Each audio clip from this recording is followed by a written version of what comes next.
Welcome to Titans Brawl on the Brawl Network. I'm Joe Lemming alongside TreJean Watkins and Anna Lewis. We are here to talk about this upcoming week's game with the Titans versus the Jacksonville Jaguars as the Titans wrapped up an exciting win last week in the Mile High City. Got a lot to go over, so we're just going to jump right into it with last week's game. Not quite the game that we expected with a high-scoring, high-octane Titans offense, but I'm going to pass it off to you guys and let you give me your thoughts on how that game went last week. Yeah, I'll go ahead and jump in. So I was so frustrated because I actually watched this game with a good friend that is a Denver Broncos fan. So it was annoying that he had anything to say. I just wanted him to be silent, so it sucked. But I was glad to leave Mile High with a win. It was, we have some new defensive pieces. We had a couple of changes, but still a pretty consistent roster across the board, so expect a little bit more. But given the fact that we had COVID, we had a limited training camp, no preseason, the boys did what they needed to do and they got out there and got the win. But man, was it a heart attack waiting to happen. I obviously we'll talk about the kicking situation, but that was my major issue. Defense looked good, offense needs to connect a little bit better, but I'm sure we'll dive into that in a little bit. I think there were a lot of uncharacteristic mistakes from a football team that preaches mistake-free, sound football on both sides of the ball. But like you said, that can be attributed to the lack of a consistent off-season and on-field work, and off-season OTAs, training camp, and even preseason. There was no preseason. And this game looked very much like a preseason game for both teams. Both teams trying to work off that rust and get into their groove. Like you said, we'll talk about the kicking situation later because that was a really, really big obstacle that almost prevented the Titans from coming out of week one with a win. But they got the win, and they'll be heading on to week two, looking to shake off more of that rust, start off 2-0, and start off well in that division race. So, yeah. Yeah, no, I definitely think you hit the nail on the head. But what's really, really positive for this team is in years past, that's a game that the Tennessee Titans lose. In the past 2-3 years, that's the game at the end of the season that we're kicking ourselves. Man, if we didn't miss 4 kicks, we would have won that game and we would have won the division. So I think it's super encouraging to see that we've got over that hump of finally winning a game that maybe we shouldn't have. So I'm super excited for that. And, another highlight is Corey Davis, who was a big topic coming into the season. It was, is he going to be that guy that he was drafted to be at 5th overall? Is A.J. Brown going to open up more opportunities for him? I think he did. He had over 100 yards, and he looked awesome, including a mean stiff arm on the sideline. Corey Davis, in a contract year, looked like a superstar on Monday night, and it's super encouraging for the Titans to see him producing the way he did, especially with the potential of missing A.J. Brown for a little bit of time coming up here in the season. Yeah, absolutely. So that was something I was really excited about. You guys know I'm a defensive person, but always love to see our receiving core still look like it has some depth. I did notice that it looked like obviously AJ didn't have the end that we expected. Then come to find out this week that he has got some issues with his knee. And then Khalif Raymond and Adam Humphries didn't necessarily step up the way that they do in big games, which this wasn't necessarily a big game. It's just the first one. And like you said, I'm glad that we got over this hump too. But Corey stepped up and he looked really, really good. So his performance on Monday made me feel better about not having AJ possibly this Sunday. Because if he can do what he did, and then, I know Derek had a lot of carries, but he went for 131 yards total offense on his own. So if he can continue to produce that kind of yardage, I think we will do what we did to the Jaguars at the end of last season. It was a big game for Davis, but I think the Titans are really hoping he can stay with it because I think one of the biggest problems throughout his career as a Titan has been inconsistency. So if he can keep that sort of consistent performance going on down the future, I think the Titans offense will be really happy, and I think you'll see real good results going forward. I think for sure the Titans don't win that game without Corey Davis's performance. So, again, hopefully, like you said, you really nailed it there, that inconsistency has been the only consistent thing about Corey Davis in his career, and hopefully, in a contract year, this is how he's going to get paid. Will he get paid and stay a Titan? Who knows, but we'll just enjoy him for the season we've got coming here. But another big storyline for Monday night was Jadeveon Clowney, the pass rush, and the defense. Um, I've seen a lot of mixed reviews on what people thought about the pass rush on Monday night. I thought for Jadeveon having 1 week to get acclimated to this team and get his fit on, on the team, he was in the backfield every single play almost. I mean, he might have missed a couple, tackles where he could have got somebody behind the line, but my goodness, it looks like once he gets settled in, if he wasn't settled in on Monday night, I can't wait to see what he's going to look like once he finally gets, really acclimated with the team here in Tennessee. Yeah, I absolutely agree. I also have been seeing mixed reviews of the D line's performance in the pass rush overall on Twitter and on Facebook, and you guys are crazy. Like, they looked good, and again, giving all these factors that we talked about earlier with COVID, no preseason, no opportunity to really figure out who your guys are. They figured out quickly who their guys were on this defensive line and on that pass rush. So I think we saw why Clowney felt so comfortable coming so late, because he did just plug right into Vrabel's defense.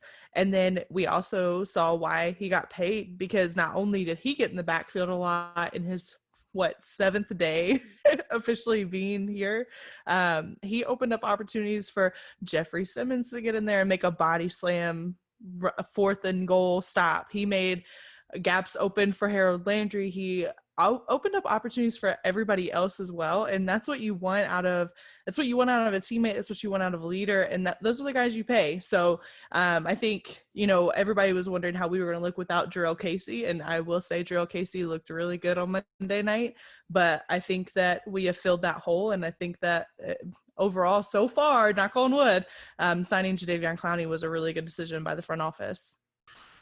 Yeah, absolutely. I think the pass rush was, like most other teams at Monday night, it was a little bit inconsistent. And of course, like I said, that ties into the rust and the lack of action in the off season. And they'll undoubtedly get better as the season goes on. I think Clowney was really at his best as a run defender, where he's been best advertised, and he's shown the best tape in the past as a run defender. He made a lot of plays getting into the backfield. And like Anna said, he missed a couple opportunities to make some plays with some tackles behind the line. But as long as he's getting there, I think those opportunities and those stats on the box score will start to increase as the season goes on, as everybody gets into a groove, everybody gets into shape on the football field. So I think he looked good. There's always some room to improve when it comes to a pass rusher with Clowney, since he isn't the most polished of pass rushers. But I think he'll get better as the season goes on, as he starts to get his feet up under him. And I think the same for the rest of the Titans defense in that pass rush. I also wanted to add, because I was just looking at the box score, and what was really cool about how the Titans defense looked, I mean, obviously you have your secondary making the most tackles because that's what their position demands. So if you're looking at box score and going, oh, wow, Kevin Byard outperformed everyone. No, he did his job, and he did his job well. But when you look at the linebackers and the D line, it was like 4 tackles, 4 tackles, 4 tackles, 4 tackles, and like assists all together. And it was really consistent. And as a former coach, like that's what I look for, and that's what you want to see. You don't want to see, Jeffrey Simmons with, I mean, I love it, but like 15 tackles and then 2 sacks. You want to see a very even threat so that offensive coordinators can't plan for you. And I think that's something that Titans fans need to realize and get really excited about. I definitely agree. And something I think a lot of people, when they look at the box score, they're looking at, oh, the Titans had 0 sacks. Their pass rush was non-existent. But I mean, you really got to look at, there was 2 plays where pass rush should have resulted in 2 interceptions. One that Kenny Vaccaro got his hands on, and one that Kevin Byard got his hands on, which really should have been 2 picks that were off purely just because we were getting pressure on Drew Lock. So again, the sacks will come, but getting a pass rush that's efficient is more than just sacks. It's incompletions and interceptions. So we'll see moving on, but I think there was some rust there, and it's going to get better. Also, shout out to the boy Will Compton for filling in. Rashawn Evans got ejected early on, so I want to shout out the boy, filled in, played great. But one thing that everybody knows is that Gostkowski almost cost this team the game. Continuing last year's nightmarish season with kickers, I couldn't believe what I was watching. You bring in one of the best all time at kicking the ball, and he just looked absolutely horrible. Thank God in the end he came through and got the game winner. When personally, I think we should have ran the ball on 3rd and 1. We threw it, and A.J. Brown missed the catch. Gostkowski came in, nailed the field goal, got the win. Passing on to you guys what you guys think, if he's going to be here long term or not. What I will say, and I'm going to plug my article. I have an article coming out tomorrow that literally just breaks down the Titans kicking woes over the past 18 months because it's been rough. And so if you want to read the history of that, definitely go check out that article. But I think it would be, y'all might disagree, but I think it would be stupid to let him go after that performance. Obviously, it was an issue, but kickers are, if you think about them mentally, they're on their own all the time. They don't really have that sense of community like the linebackers do or like the offensive line does and stuff like that, because it's just like them and the punter, and that's really it. So mentally I'm not going to say they're unstable because that sounds bad, but they're going to be a little bit more fragile. And their job, they have one job, that's to kick the ball. And if they mess up that one job, they get all the crap in the world. So you have to think about how fragile that can potentially make you. And then if you continue to cut, like say we cut him, well, then we bring in another kicker. We saw this last year. You bring in another kicker. Then they're like, oh my gosh, if I miss, I'm going to get cut too. So then they get in their own head and they miss. So it's a mental thing just as much as it is physical. I was talking to a friend, and it's really like shooting a free throw in basketball. They have the rhythm. They know how to do it. They're professional kickers for a reason. He's just got to get back in his groove. And I think he's got a really good group of guys around him to lift him up. But no, I don't think you cut him after this week. And Vrabel hasn't. So we'll see what he thinks. But we do have Greg Joseph on practice squad, I believe. So if, worst case scenario, we do know that he was consistent at the end of last year. I 100% agree with that. Kickers aren't, I guess kickers aren't plentiful out there on the free agent market right now. A lot of kickers are on practice squads, and they're being protected throughout the week. And even if you bring those kickers in, it's like a revolving door. There's no sort of chemistry between it. It's a mess. It can turn into a mess. And I think it was good on Mike Vrabel to keep Stephen Gostkowski and not let him loose, because Mike Vrabel knows him the best out of anybody on that football team and in that organization. He's played with them for years. He knows he's seen him. I believe he's seen him struggle before, and I believe he knows what he needs to do to get back into that groove and bring that image of him back onto the field as being one of the best kickers of all time. So I think it was a good move by Mike Vrabel to hold on to Stephen Gostkowski, and I think Gostkowski will bounce back. I think it's a sort of thing where, and Titans special teams coach Craig Aukerman talked about it, I believe, this morning, saying how it's a little bit of the technical aspects of the process with Kern and Brinkley and Gostkowski, where Gostkowski's a little bit more quicker to kick to the ball than, Brinkley and Kern are used to. And so Aukerman said that Gostkowski can get a little amped up and rush his process and miss kicks sometimes. So if he can get back onto the field and work those things out, look at what he did wrong. I think he'll be just fine. I think he'll be just fine going forward. I tend to agree there. I really think he got those first game jitters out, and I think he's going to return to form after last week. But I do have to say, if he replicates even something of what he did last week, if he misses 50% of his kicks this week, unless they're just 50-plus yarders that we're hoping that he can hit, I think he's going to be gone.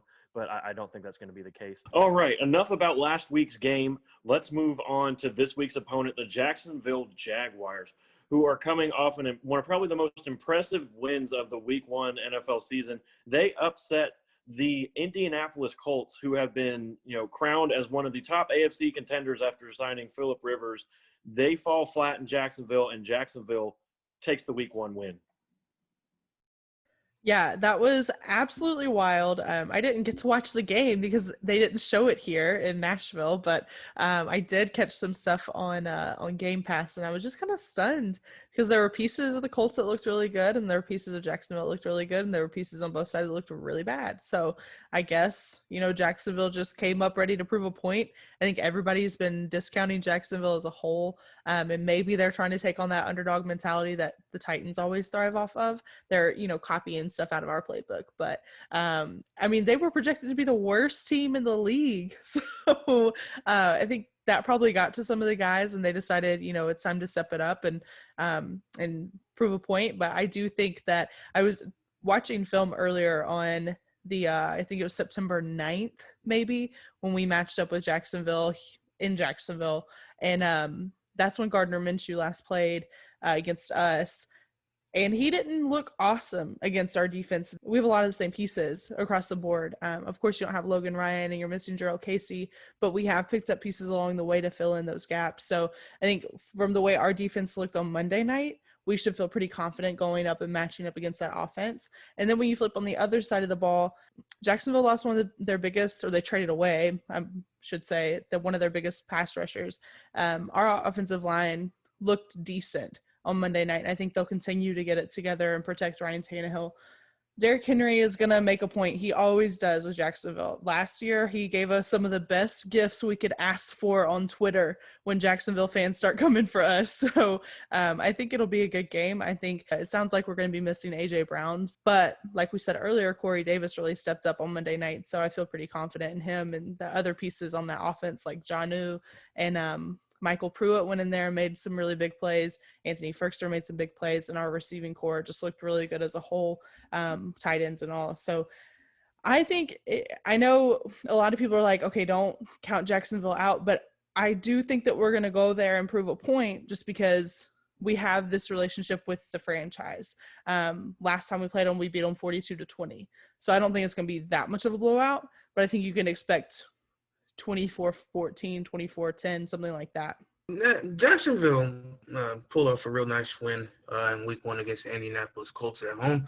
And I think it was due to the young team coming together and showing a lot of grit and toughness against an Indianapolis team that boasts a lot of talent on both sides of the ball. When you match them up with the Titans, I think you can look at Jacksonville, and they possess some nice amount of talent, young talent on both sides of the ball. C.J. Henderson, Josh Allen, even Miles Jack, even though he had a down year last year, he's still a young player that still has some talent, and he has a chance to rebound in 2020 with Jacksonville Jaguars. I think that defense has some young talent, and I think it's only going to get better as the Jaguars acquire draft capital, and if they draft smartly in the future going forward. And on the offensive side of the ball, there's also DJ Chark, who threw a revolving door of quarterbacks. Nick Foles, Gardner Minshew last year, he still produced. And like a real good wide receiver, young wide receiver on that Jacksonville Jaguars offense. And there's also Laviska Shenault. Even though the Jacksonville Jaguars have some nice young talent and the Titans are still working through that rust and that inconsistency, I think the Titans are going to come into Week 2, Nissan Stadium, and handle business, take that next step from being a French wildcard team to a division winner and hosting a playoff game. So I think the Titans handle business. I think that offense will be much better this week as they work through that rust. And I think that defense will be better as they work through that rust and they try to get their feet up under them. So 24, 13, 14, some in that range.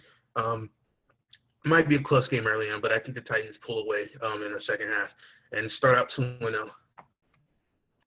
Lots of really good points again from you guys. I mean, I think an X factor that we're going to have this week, especially without A.J. Brown, is going to be Adam Humphries, because you're going to look at Henderson on Corey Davis if Brown is out, and that's going to be a tough matchup, especially from what we saw last week.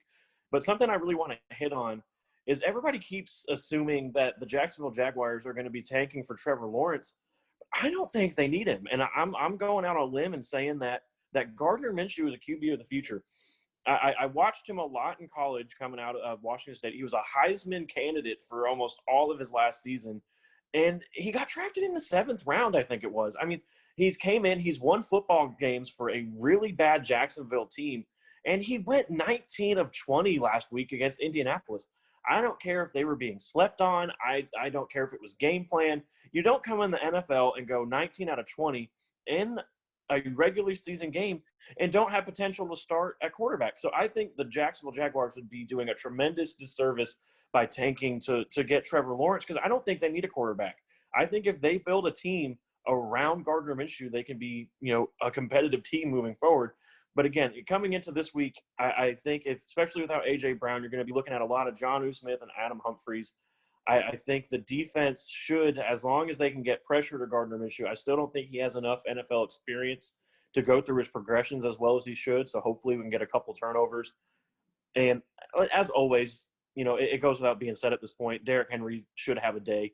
And that's really what's the Titans offense is going to lean on. I'm hoping for, another $150 on the ground, 1 or 2 touchdowns against Jacksonville.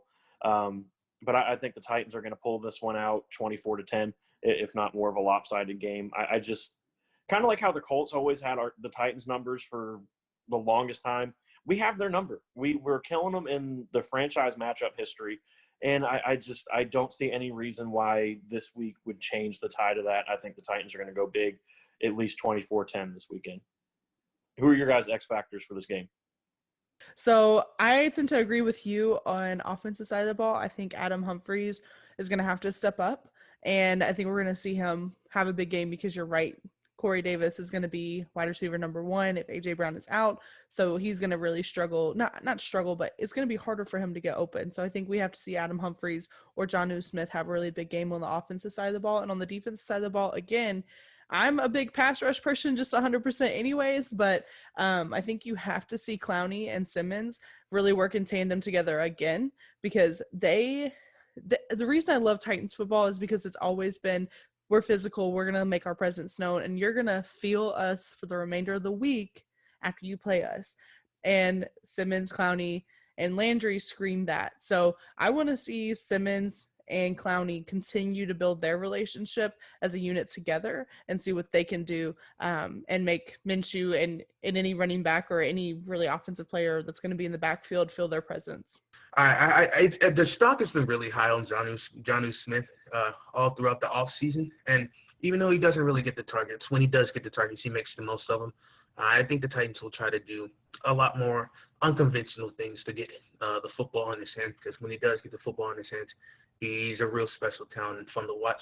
So I think my X factor on offense for this week will be Jonnu Smith. And on the defensive side of the ball, I think it will slide more with what Anna said, that pass rush, continue to see the development between that Landry and Clowney tandem. And even if Harold Beasley can get onto the field this week, I think his added presence will help as a situational pass rusher and can make things difficult for that Jacksonville Jaguars offense. So those are my X factors for both sides of the ball. But I think to piggyback on what Anna said, I think Adam Humphries would be a real nice pick as well. We're all on the same page on what it's going to take for the Titans to come out with a win. So let's see how everything goes this Sunday. Titans kick off at noon Central Time against the Jacksonville Jaguars at Nissan Stadium. Again, this is the Titans Brawl on the Brawl Network. Make sure you like, subscribe, comment, share it to your friends, share it to your friends' friends, show it to your family, show it to everybody, share it out there. We're on Facebook, Twitter. Shoot us a follow, get in the conversation. Until next time, this is Titans Brawl.